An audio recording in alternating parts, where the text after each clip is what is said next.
Kembali terjadi rekor penambahan angka kematian COVID-19 berdasarkan data yang dihimpun dari Kementerian Kesehatan.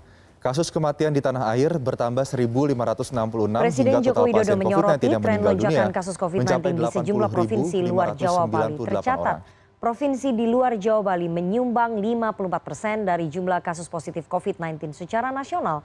Jokowi bahkan menyoroti 5 provinsi yang mengalami lonjakan kasus harian Sejumlah ahli tertinggi memprediksi selama Indonesia masa akan keluar PPKM level paling 4. akhir dari pandemi COVID-19. Media asing bahkan memberikan penilaian penanganan pandemi Indonesia adalah salah satu yang terburuk di dunia. Indikator itu mulai dari kualitas fasilitas kesehatan, kemudian cakupan vaksinasi, angka kematian, hingga pembatasan mobilitas dengan banyak sekali pelonggaran. Semuanya, perkenalkan kami dari perwakilan kelompok KKN 216 Taman Makam Rangkah.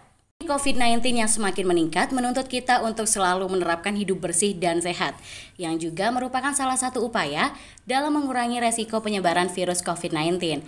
Nah, untuk itu, kami akan memberikan penjelasan melalui video berikut mengenai apa saja sih tips penerapan perilaku hidup bersih dan juga sehat pada masa pandemi COVID-19.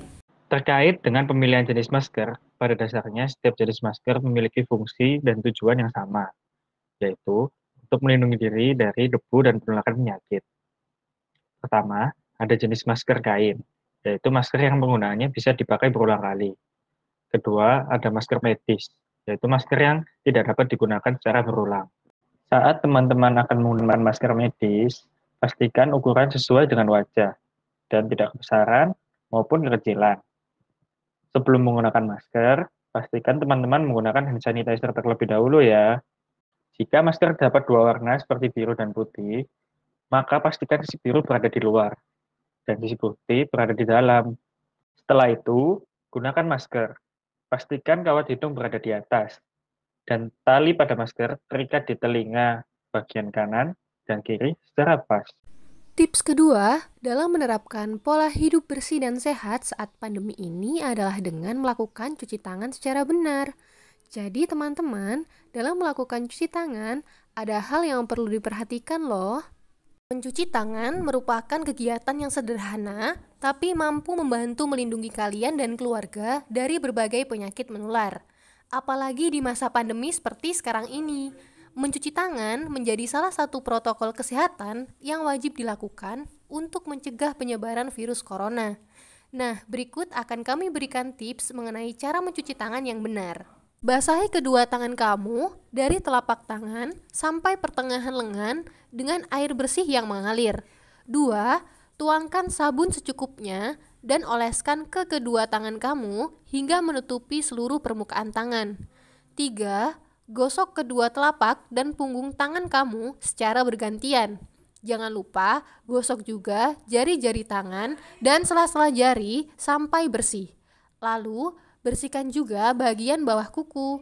Bersihkan kedua ibu jari tangan dengan cara menggenggam dan memutar ibu jari secara bergantian. 4. Gosok tangan setidaknya selama 20 detik atau sama dengan menyanyikan lagu selamat ulang tahun dari awal sampai akhir sebanyak 2 kali. 5. Bilas tangan dengan baik di bawah air bersih yang mengalir. 6. Keringkan tangan dengan menggunakan handuk bersih atau di bawah hair dryer. Jadi, ketika mencuci tangan, pastikan kamu sudah benar-benar membersihkan semua permukaan dan area tangan, jari, dan pergelangan tangan kamu. Oke teman-teman, jadi dimanapun kalian berada, jangan lupa untuk mencuci tangan dan selalu membawa hand sanitizer ya. Nah, selain selalu menjaga hidup bersih, mengkonsumsi makanan yang sehat juga penting loh, guys. Makanan apa aja sih yang baik dimakan untuk menambah imun tubuh? Yuk, simak penjelasannya. Hai. Berikut kami berikan tips mengenai jenis makanan untuk menambah imun tubuh dalam kondisi pandemi COVID-19. Yang pertama, yogurt. Nah, yogurt ini adalah makanan yang mengandung probiotik alami yang bisa membantu pembentukan bakteri baik dalam tubuh kamu.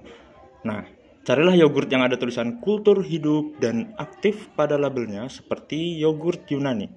Kultur ini bisa merangsang sistem kekebalan tubuh kamu untuk membantu melawan penyakit. Nah, yang kedua, makanan yang mengandung kunyit atau mengonsumsi kunyit secara langsung. Nah, Rempah-rempah berwarna kuning ini dikenal akan sifat antioksidan dan antiinflamasi. Inilah mengapa kunyit sudah digunakan selama bertahun-tahun untuk mengobati penyakit akibat peradangan seperti osteoartritis dan rheumatoid arthritis. Yang ketiga, bawang putih. Bawang putih tidak hanya bisa menambah kelezatan makanan. Nah, bawang putih juga merupakan makanan antivirus alami yang bisa memberikan perlindungan dari flu musiman. Nah, selain itu konsentrasi tinggi akan senyawa yang mengandung sulfur seperti alisin juga membuat bawang putih bisa membantu menambah kekebalan tubuh. Yang keempat, buah-buahan yang mengandung vitamin C. Vitamin ini membantu membangun sistem kekebalan tubuh kamu. Nah, orang yang sudah terinfeksi COVID-19 kadang-kadang juga diberikan vitamin C melalui intravena. Nah, vitamin C ini bisa ditemukan pada hampir semua buah-buahan asam seperti jeruk nipis, jeruk lemon, dan grapefruit. Nah, namun karena tubuh tidak bisa memproduksi atau menyimpannya, kamu perlu mengkonsumsi vitamin C setiap hari untuk menjaga kesehatan tubuh. Yang kelima, kerang. Nah, mungkin bukan makanan yang terpikirkan oleh kamu ketika ingin meningkatkan sistem kekebalan tubuh. Tapi beberapa jenis kerang mengandung seng. Nah, meskipun tidak sepopuler vitamin dan mineral lainnya, seng berperan penting dalam membantu sel kekebalan agar bisa berfungsi sebagaimana mestinya. Nah, beberapa jenis kerang yang kaya seng antara lain tiram, kerang, kepiting, dan lobster. Seng juga bisa ditemukan dalam makanan seperti kacang mete, buncis, dan lain-lain. Sekian, hohoi. Sedikit penjelasan singkat dari kami mengenai cara hidup sehat saat masa pandemi COVID-19 ini. Selebihnya teman-teman jangan lupa ya untuk selalu menaati protokol kesehatan melalui 6M, yaitu memakai masker, mencuci tangan, menjaga jarak, menghindari kerumunan, mengurangi mobilitas, dan juga melakukan vaksin. Dengan menaati protokol kesehatan dan menerapkan 6M, maka aksi kita bisa mendukung program SDGs nomor 3 terkait dengan kehidupan sehat dan sejahtera, yaitu dengan memastikan kehidupan sehat dan sejahtera untuk semuanya. Jadi yuk teman-teman, sayangi diri kalian dan keluarga dengan tetap menerapkan 6M ya. Bye!